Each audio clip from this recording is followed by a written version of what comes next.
السلام عليكم. النهاردة إن شاء الله هاعمل معاكم وصفة لذيذة وسريعة التحضير واقتصادية جدًا، وفي الوقت نفسه قيمتها الغذائية عالية. هاعمل كفتة البتنجان أو عجة البتنجان أو زي ما بعض الناس بيسموها كباب البتنجان. يلا بينا نسمي الله ونشوف المكونات وطريقة التحضير. بسم الله. عندي هنا أول حاجة المكون الرئيسي، معايا بتنجانة غسلتها كويس ونشفتها. البتنجانة دي وزنها نص كيلو، ممكن تستخدمي بتنجانة كبيرة أو استخدمي 2 وسط.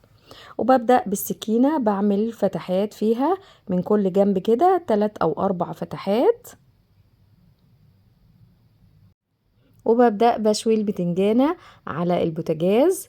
النار بتاعتي بتكون هادية، ما تخليش النار عالية عشان البتنجانة ما تتحرقش من بره وتكون لسه مستوتش من جوه.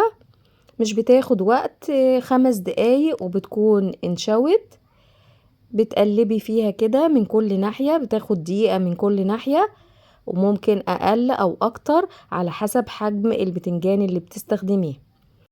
ممكن طبعا تشويها في فرن البوتاجاز بس بتاخد وقت أطول، ولو انتي مشغلة الفرن أصلا بتعملي حاجة فيه فبتستغليه وبتشوي البتنجان معاكي بالمرة. وهنا خلاص البتنجانة استوت، بدوس عليها كده بالمعلقة عشان اتأكد كلها طرية مفيش جزء فيها ناشف لسه مستواش. خدت معايا بالظبط 5 دقايق على النار، لاني حجم البتنجانة زي ما قلتلكم اللي بستخدمها كبير. واثناء الشوي البتنجان بينزل مية، ممكن تنضفي اول باول بس خلي بالك علشان طبعا البوتاجاز بيكون سخن، لا قدر الله ممكن تتلسعي. وممكن تأجلي التنظيف لبعد الشوي خالص تنضفي بالمرة. المسألة بسيطة جدا مش هتاخد منك وقت. وهنا ببدأ أقشر البتنجانة، بتخلص من القشرة الخارجية بمعلقة أو بسكينة بالراحة كده، وممكن تسيبيها تبرد شوية وتبدأي تشيلي القشرة بإيدك بتخرج بسهولة.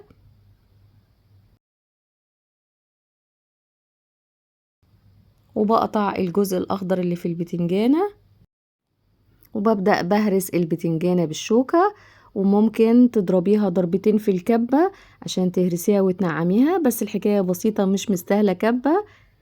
وباخد قلب البتنجانة بحطه في مصفى عشان اتخلص من السوائل الزيادة اللي فيه.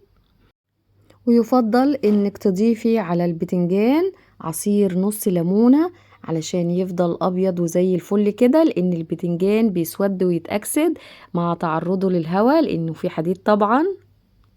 هسيب البتنجان يتصفى وهبدأ اجهز الخضار. معايا فلفلة حمراء وواحدة خضراء، ممكن تستخدموا اخضر بس وممكن تستخدموا الوان زي ما تحبوا. ومعايا بصلة متوسطة وحوالي 3 أو 4 فصوص توم وعودين 3 من البقدونس، ومعايا طماطمايه صغيرة تكون جامدة هتخلص من القلب واقطع الجزء الباقي منها.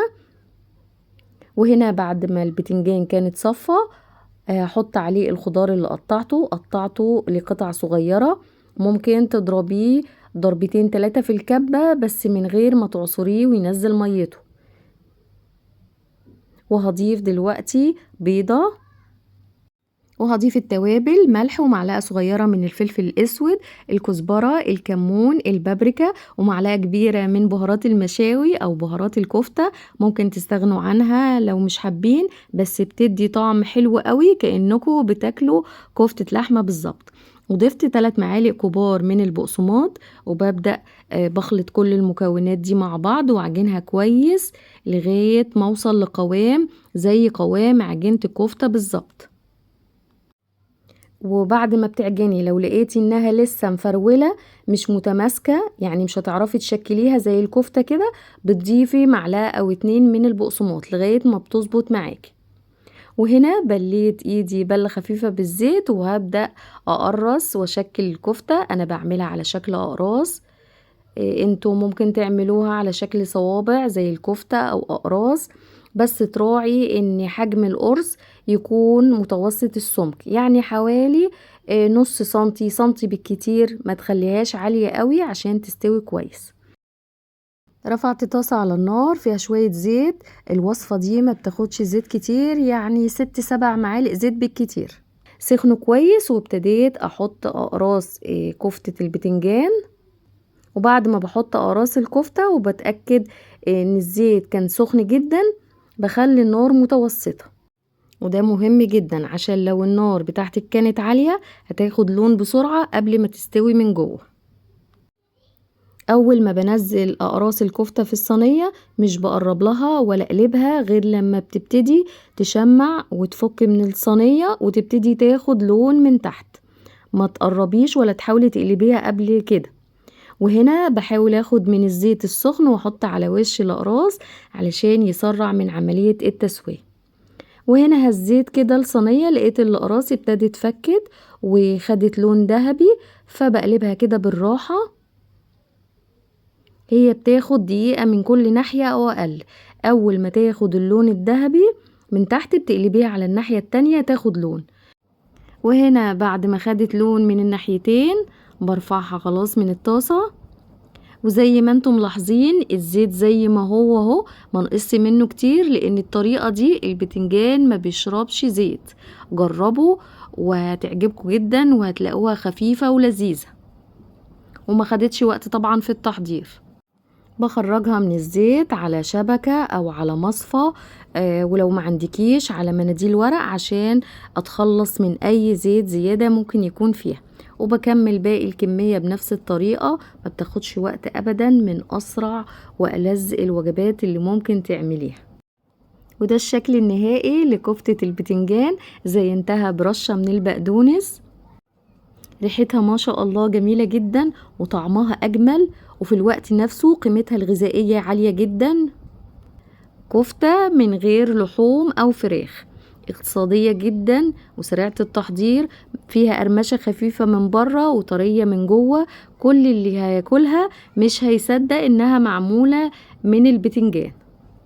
انا ولادي في منهم ما بيحبش البتنجان، بس بالطريقة دي كلوها وعجبتهم وبقوا بيطلبوها مني. انا هنا بقى بدوقها بجد، اتمنى تجربوها عشان تعرفوا قد ايه هي لذيذة وطعمة. بيتقدم معاها سلطة خضراء، سلطة طحينة. عملوها كأنكم عاملين كفتة لحمة تمام، وممكن تعملوا جنبها مكرونة وممكن تاكلوها سندوتشات. تنفع لأي وجبة، فطار غدا عشاء، تعملوها مقبلات جنب الوجبة الرئيسية. وبكده أكون وصلت لنهاية الفيديو، أتمنى يعجبكم. أسيبكم في رعاية الله، والسلام عليكم ورحمة الله وبركاته.